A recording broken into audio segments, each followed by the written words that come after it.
Hi అండి, అందరూ ఎలా ఉన్నారు? Welcome back to our channel Suvidha అడ్డ. నేను ఇప్పుడు కొబ్బరి బొండాలు డెకరేట్ చేస్తున్నానండి స్వామివారి కళ్యాణానికి. ఫస్ట్ నేను నాకు నచ్చిన ఒక ఇమేజ్ సెలెక్ట్ చేసుకుని దాన్ని హాఫ్ అండ్ ఫుల్ ఒకటి ఇమేజెస్ ప్రింట్అవుట్ తీపించుకున్నానండి, కలర్ ప్రింట్అవుట్స్. నెక్స్ట్ కొబ్బరి బొండాలకి కలర్ వేసేసి ఇలా ముచ్చికి దగ్గర గ్లూ రాసి వైట్ స్టోన్ స్టిక్ చేస్తాను. నెక్స్ట్ కొంచెం డిజైన్ కింద డ్రా చేసుకుని గోల్డ్ అండ్ పింక్ కలర్ చేసేసా. నెక్స్ట్ వచ్చేసి ఈ వైట్ స్టోన్స్ స్టిక్ చేశాను కదా, దాని చుట్టూరు నేను గోల్డ్ అండ్ రెడ్ కలర్ పూసల చైన్ ఉంటుందండి, అది తీసుకున్నాను. లైక్ బాల్స్ లా ఉంటుంది ఆ చైన్.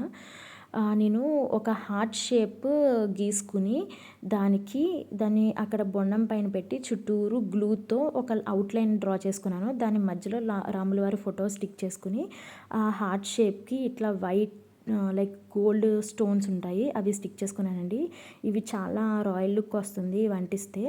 అండ్ మిగిలిన మధ్యలో గ్యాప్లో పింక్, ఫస్ట్ వైట్ వేసుకుని నెక్స్ట్ పింక్ మొత్తం వేసేసుకున్నానండి. లైక్ నేను ఒక 5 కోటింగ్స్ వేస్తే నాకు కొంచెం డార్క్ పింక్ షేడ్ వచ్చింది. ఈ రాముల వారి కటౌట్ చుట్టూరు కూడా ఆ రౌండ్ పూస చైన్ స్టిక్ చేస్తున్నానండి. నెక్స్ట్ వచ్చేసి ఇది ఫినిష్ అయిపోయిన తర్వాత రాముల వారిది రామయ్య అండ్ సీతాదేవిది సీతమ్మ అని చెప్పి రాశాను. ఇది మనకి చిన్నగా రాస్తే మనకి తిరగదండి చమ్కీ చైన్.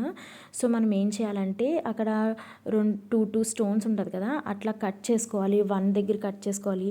అలా రాస్తే మనకి ఈజీగా తిరుగుతుంది. మనం మొత్తం ఒకే చైన్తో మొత్తం రాసేయాలంటే చిన్న చిన్న లెటర్స్ అస్సలు కుదరవండి. నేను అందుకే చిన్న చిన్నవి ఒక్కొక్కటి 2 అలా 3 కట్ చేసుకుని పెట్టుకున్నాను.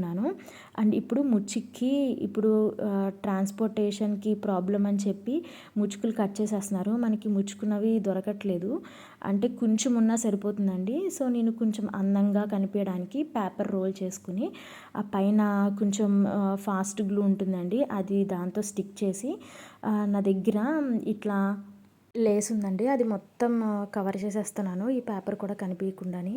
సో ఇక్కడ మనకి హైదరాబాద్ అటు సైడ్ ముచ్చికండి ఇవ్వరు, సో వాళ్ళకి ట్రాన్స్పోర్ట్లో ఇబ్బంది అవుతుంది అని చెప్పి. సో కొద్దిగా చిన్నది ఉంటుంది, అందుకే నేను ఇట్లా ప్లాన్ చేసి చేశానండి. లాస్ట్లో కూడా మొత్తం కనిపించకుండా ఇట్లా గ్లూ అని అంటించేయండి. ఇది వచ్చేసి ఫాస్ట్ గ్లూ, సో త్వరగా డ్రై అయిపోతుంది. ఓవరాల్ లుక్ అయితే ఇది ఎలా ఉందో కామెంట్ బాక్స్లో కామెంట్ చేయండి. అక్కడక్కడ శారీ కుందన్స్ ఉంటాయి కదా, అవి అంటించానండి మొత్తం అన్ని డ్రెస్సెస్కి. ఓవరాల్ లుక్ అయితే ఇది ఎలా ఉందో కామెంట్ చేయండి. అండ్ ఇది మీకు ఈ డిజైన్ కానీ చేయించుకోవాలి అనుకుంటే నేను వాట్సాప్ నెంబర్ ప్రొవైడ్ చేస్తున్నాను, దానికి కాంటాక్ట్ అవ్వండి. Thank you for watching.